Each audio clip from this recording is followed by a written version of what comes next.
Ladies and gentlemen, actress and singer Dove Cameron sits to chat with Bennett from Most Requested Live. Let's talk about Boyfriend, man. I mean, this song is huge. The reception's been great. We love it here at Most Requested Live. It's out in the world. How does it feel?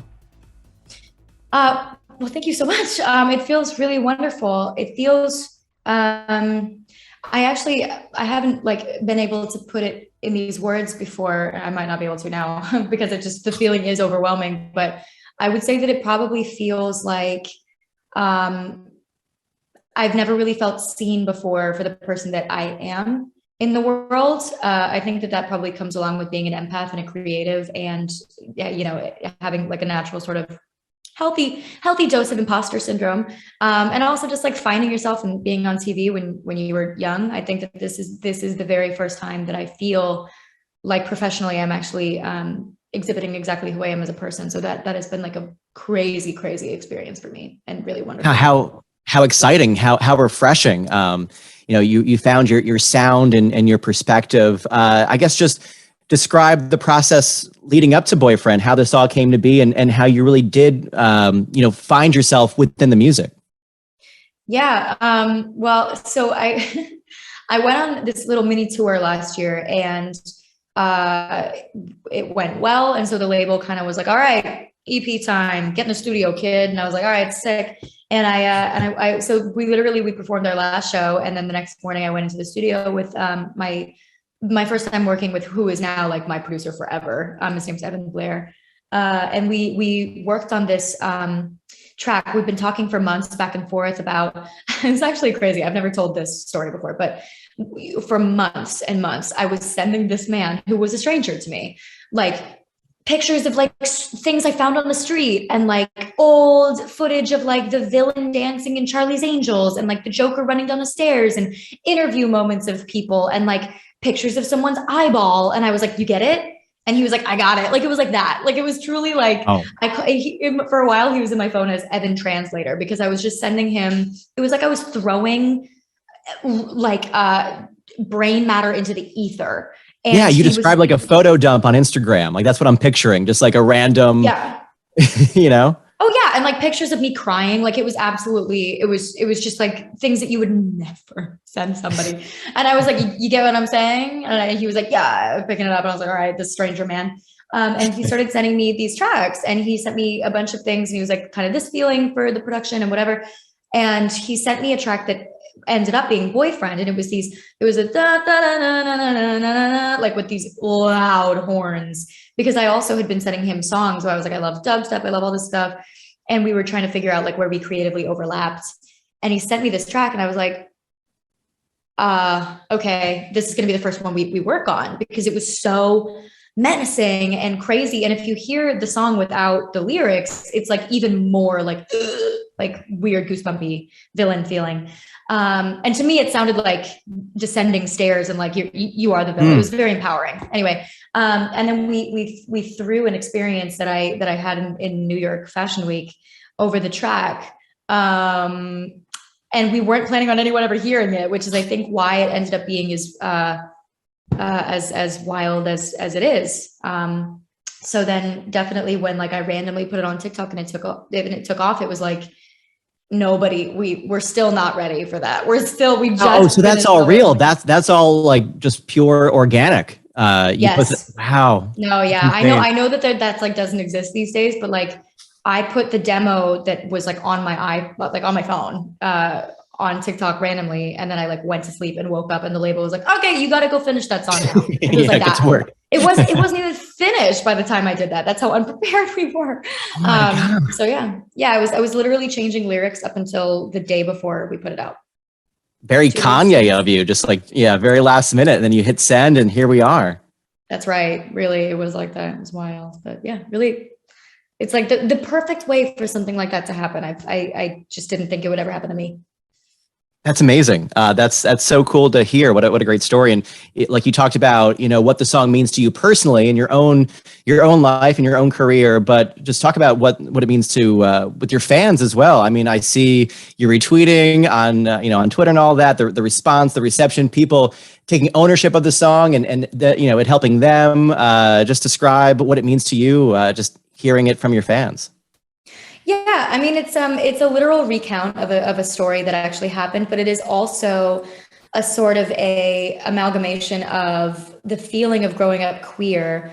And like, I really know myself at this point, but like, especially when these feelings of I could be a better boyfriend than him started surfacing, it wasn't like I was like, oh, I'm in love with this girl. It was just like this feeling of like anguish that she wasn't being treated the way she should have been treated. And I was like watching all these things play out with my girlfriends where like I knew I, felt the same way about women that I felt about men, but it wasn't like culturally represented enough for me to like really be making that leap at like 8, 9, 10, 11, 12, right? Like I was just kind of like, I knew I didn't have a name for the feeling of like this kind of heartbreak watching all of these girls who definitely, I think would still identify as straight for the most part, talking about why they were so confused as to like why their boyfriends weren't treating them right, or why they're being so hurt continually, or why he did X, Y, or Z. And I was like, the feeling was just like, why? I could do this. And I would never do that to you. Like, I would just never do that to you. Why don't they know better? Why would they even, leap to this conclusion, whatever it was. It was like this confusion around like, really? Again, all these men to these goddesses? Like, it was just it was confusing to me growing up that way. And then also, it was my own story. It was like being mistreated by men. I was like, oh, why do I have to hold your hand right now? I could do this better than you. Like, come on, like, let's just come on, and obviously not everybody in the world. Like I have so many close guy friends, but like, it's too familiar a story, especially growing up queer. It's a very prominent emotion. And it was a really wonderful thing to witness so many young queer women and really latching onto this, because it takes something that is actually quite heartbreaking, like falling in love with all of these, potentially straight women or not straight women or whatever it is, just longing for somebody. And it took that kind of feeling, and I think like put you in a power position in the driver's seat of that story, and you became the main character of something that I think is essentially kind of like a wound, like a heartbreak wound of growing up queer. And I just really love that somehow a song like that has made it onto radios across the country. That's really moving to me. Lots and lots of radio stations all across the world. It's amazing, and exactly right. Like you flipped the script with this song and made it empowering, and down from the lyrics down to the production, as you described earlier. And it's really, really cool to see and to hear. You're just insanely busy. So I'm trying to wrap my head around how you are writing music. You said you were working on your EP. Is that right? I'm working on what was the EP and what we are going to see what it turns into. But I also do have my next single lined up. So we're going to reevaluate what kind of body of work I'm working on throughout the year. But yeah. This is amazing. That's awesome. So you're balancing that and acting, you model, spokesperson, zoologist. Like, I'm sure you have like a million careers. I'm sure I'm missing a few. Just how do you balance your life, and how?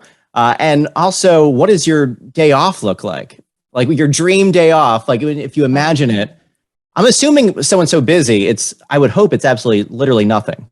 You do nothing. Well, actually, yeah, the conversation about how do you balance it all is one that like we're all kind of in right now. Like everybody's kind of like, so there's one of you, and we need there to be more than that. And I'm like, me too. Like, it's like that kind of thing. There's no real good answer. There's no real magic trick. It really, you're just kind of like, you're working a lot, you're sleeping a little less, and it's lots of long days, but also like, I'm a Capricorn. There's a part of me that really likes that. But I think that for me, like, especially things that like do help me kind of manage it all are like, I am a communicator. I definitely like write a lot. I journal a lot. I'm constantly in a state of expression, and I meditate. I try to find balance, but it's like as busy as it sounds. It is that busy, if not more, just because there's so much that goes into making all of this happen. And I'm so grateful for that. Like, what an amazing space to be inhabiting is to be so busy that you're like, this is nearly, impossible for one person. That's amazing. In terms of my dream day off, I think that probably it would be like, I mean, in my dream world, I have an unlimited amount of energy and I don't need to sleep. That's my real answer. Because I hate sleeping. It's like, I didn't sign on to waste half my life. Seriously, I'm like, this is boring. What am I doing right now? But I do think that my dream day off involves like, lots of pastries and probably, a couple of my closest friends and sleeping and crying, probably something like that. Yeah, no, but truly. Maybe like a fair. I love like a fair. I love like roller coasters and like waffle cones. Yeah, I love it. That's my favorite thing. I love that. Well, it's so great to talk to you and to catch up a little bit. And like you said, it's a blessing to be busy and that you are. This new song, Boyfriend, is taken over. We love it here at Most Requested Live. So thank you for the time and thank you for talking music a little bit and all the best in 2022 and beyond. Thank you. Thank you for taking this time. And I hope you have a wonderful rest of your evening.